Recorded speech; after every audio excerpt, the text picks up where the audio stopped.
Well, those are some of the top business headlines now. But let's get into the conversation for today. President BolaTinubu has again proven that Nigeria is indeed open for business. He reiterated the Nigerian government's commitment to opening up the economy to attract more foreign investment into Africa's most populous nation. These and other developmental issues were the focus at the Saudi Nigerian roundtable meeting, which was held on the sidelines of the Saudi African Summit in Riyadh, Saudi Arabia. Business Editor TolulopeOgunjobi, who has been covering activities at the summit, filed in this report. President BolaTinubu and the Saudi Arabian entourage into the hall marked the start of the meeting, with focus on investment and business opportunities on both sides. The Nigerian delegation had top government functionaries, ministers, state governors, leaders of business community, and other key stakeholders in attendance, same as the Kingdom of Saudi Arabia. Again, President BolaTinubu, who referred to himself as the #1 salesman of Nigeria, assured the Saudi delegation of an open business environment devoid of corruption, bottlenecks, and other factors deterring investment between both countries. It's not an ordinary dream. It's a strong determination that is focused on partnership for success and driven by an ambition, unyielding ambition and commitment to democratic values, free market economy, private sector driven prosperity, and we are at it. We are ready. We are set on this very transformative set of reforms that are quite compatible but complementary in nature, that bode so much promise for not only our countries and our people, but indeed for our regions, as we set the role model and the example of how economic development, prosperity, and putting the interests of the people first is going to result in the future. After an extensive and insightful meeting, which focused on attracting investment in various sectors, including health, energy, digital economy, agriculture, human capital development, logistics, mining, among others. Some of the members of the Nigerian delegation believe that with this move by Mr. President, Nigeria is set to take its real position as the giant of Africa. Both before and now during the visit to Saudi Arabia, Mr. President have spoken very well, eloquently. He clearly stated his vision that we want to grow faster than we have been growing, and we are an investment destination maybe like no other, a country of 200 and plus million people. You cannot go wrong with investing in it. With the bold measures that he has taken and are being acknowledged by the world, the investment public, I'm sure, is comforted, as we have seen from their presentations. And this has been the message in all the places President Asiwaju Bola Ahmed Tinubu has been. Since 2015, under the leadership of the Crown Prince, and of course, Nigeria, since May 2023, under the leadership of Mr. President, the words that were used on all sides to describe what they have both done in the short time that they have been in office: bold, courageous, visionary leadership, and a commitment to the private sector, a commitment to investment, investment by the domestic entrepreneurs in their own countries as well as abroad. There will be a council that will be set up for the first time between Nigeria and Saudi, and that will give opportunity for our investors to come.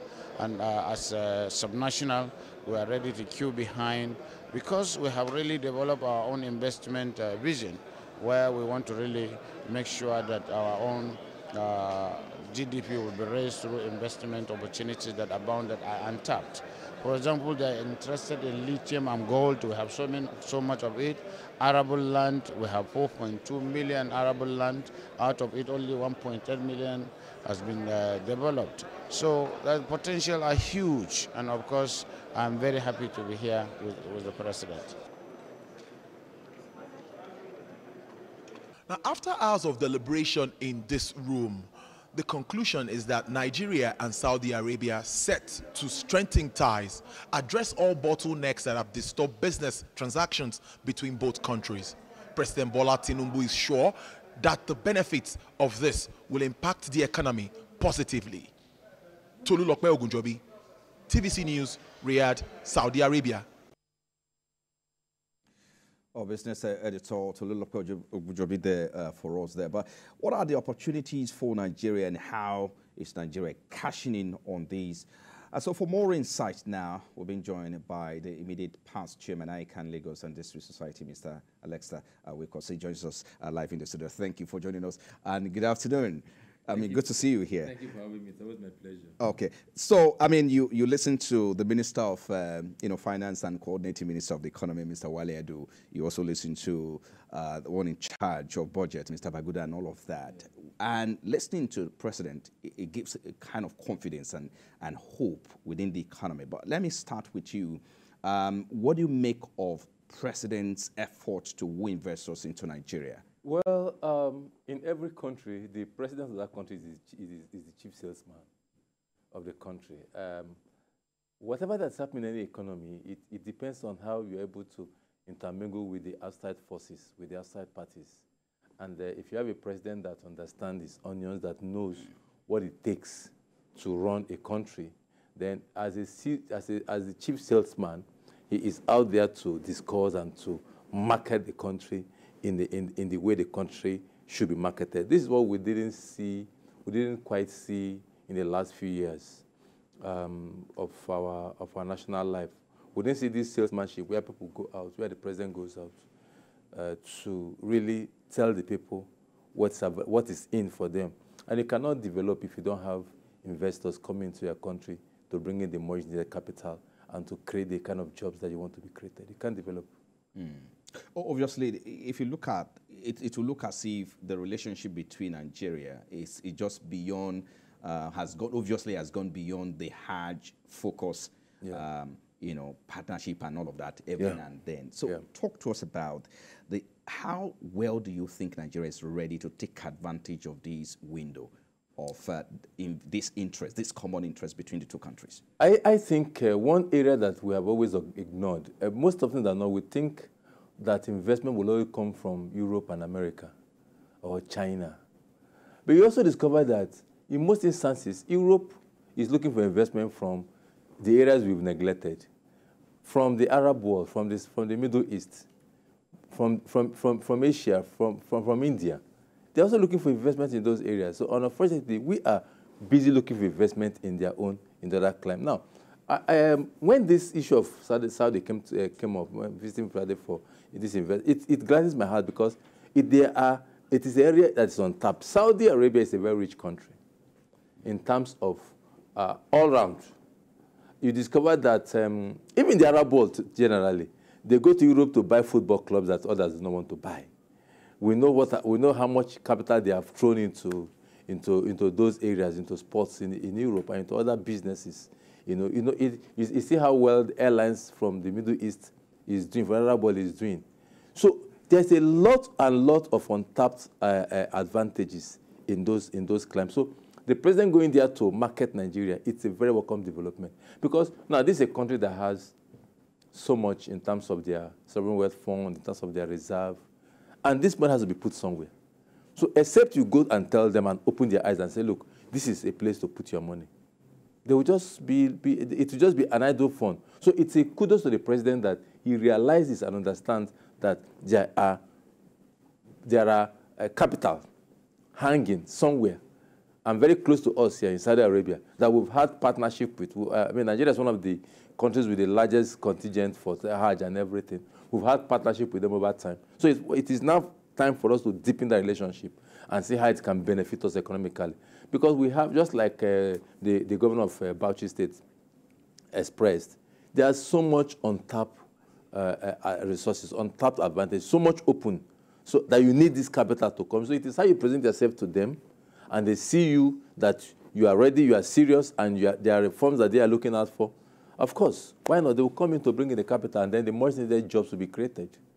There are about over 40 billion US dollars involved in this, conversation. Yes. Listening to the, Saudi Prince, Mr. Mohammed, bin Salman, he was talking about the cumulative fund involved in this. That's more than 40 billion across, Africa countries. Yes. But we do not know how much is going to Nigeria at the moment. So talk to us. You talked about the fact that we have a lot of things, to look at, the sectors and all of that. Yeah. Where do you think we can begin to engage the Saudi Kingdom in terms of where they need to deploy, this fund? Yes, 40 billion is not a small fund. In fact, that's higher than the entire reserve of Nigeria. Yeah, but remember that amount I know. Okay. So, I mean, if that is more than the reserve of Nigeria, you can imagine the reserve of other countries. So it's quite a substantial money. So even if we get 20% of that, 20% of that, and Nigeria it's an investment decision of choice for everybody, because just like the minister said, we have the population. The population is huge. And so is the market. And it's a country where you can invest and your return on investment can be quick and can be very, very enticing. Now, we're looking at, the president has talked about energy. Saudi Arabia has one of the most stable energy mix. Their petroleum industry is top-notch in terms of every of the technology they've deployed to manage and monitor their oil and gas industry. I saw I've been fortunate to see from visuals the control room of their. And we've been having problem with our own oil resources, oil assets, theft, vandalization, and all what. We're not able to meet up our demand and all whatnot. But they already mastered in that area. So if they can invest in our oil infrastructure, energy infrastructure, in terms of oil and gas and all that, that's a very wonderful place to do. I don't know how vast they are in agriculture. The truth of the matter is that today, if the president is going out to seek investors, agriculture should be paramount, because we are suffering from food insecurity. So to put it that way, we are suffering from food insecurity. It's shameful that a country with such vast arid land, every time we're having challenges of food price fluctuating up, down, sometimes you can't even get it in the market, certain things are... So anybody that wants to look at... So when you look at energy, you look at food, our agricultural sector, there's a lot. There's a lot to do there. I don't know how far the Saudis are in that field, but Saudi is an arid land, and of course they have some technology that they have deployed, just like Israel did in terms of the agriculture. So we need people in that space, and the president must be able to really be down to earth, and they are easy to be convinced because they are looking for where to put their money. I can be sure that they... just permit me to just interject a bit. You talk about the agriculture. We'll get back to the oil, that you talked about earlier. But what kind of cooperation would you want to see with regards to transfer of knowledge and maybe trade partnership? Because we really don't see trade partnership in agriculture yet. And how do we harmonize? How do we harness this? Because in our agricultural system, we're still at the subsistence. We've not really scratched the value chain. And every year, every government talks about value chain creation in the agricultural sector, but it's just been mounted. We're still at the peripheral. We've not even gone to the point of proper packaging, preservation. No, we've not. So that is the area we should be looking at. Then we're not even talking about massive exports. Go to other countries. We see how countries like Cameroon exports banana, pineapple to Europe. With yes, they are smaller economies than us, but they've mastered the act. And for them to be able to be exporting things like that, we are not doing it. Rather, we are just on the subsistence level. We are still doing hand-to-mouth agriculture. We are still... So we need partnership in that area. And our businessmen, even our businessmen within, should know, I mean, our farmers within should know that, especially the middlemen that goes to do the off-takers and all whatnot, they should know that it is only when there is value creation, value addition, that you can attract better pricing, you know, for everybody. So that we start living this subsistence level of agriculture to get to where the real businesses of agriculture is. And the minister, I don't know if the Minister of Agriculture is there. The agriculture minister has a lot of work cut out for him. But again, agriculture is on the concurrent list. Both state, local government, and federal. The state government, I think the governor of Bauchi State said something about that, about arid land. The state government must deploy their resources, because most of them travel to go and look for investment. Every one of them, we are going to look. So why are you looking for the investment? I mean, if you are not looking for investment in the area that affects your own, there's no state, maybe apart from Lagos, that does not have vast land. There's no state that does not have enough arable land that today we can boost about food security, food sufficiency. But no, we deploy the land to unprofitable ventures. I think we need better partnership in that area. Let's talk about power, for instance. I mean, not much has been said about that, especially in this summit. Yes, energy covers, you know, oil and gas and all of that, but not much has been talked about that. Now that some people are saying it's a good time, you know, to really look at that sector, since the sector has been decentralized. I mean, state, individual can now generate and distribute their own power. So what do you have to say about that? The shopping list is endless, because the truth of the matter is the infrastructure deficit in Nigeria is huge. And so the shopping list is endless. And the president has his job now cut out for him, because there are various areas he must go shopping. And power is a very critical area. Yes, we're talking about energy. Power is critical, because as a matter of fact, we are looking at a country that is still generating, I don't know if we're going to 10,000 megawatts. And the power architecture has been so broken, that so decentralized, has been so deregulated and unbundled, to the point that anybody can come in now and have a bite. The cake is big.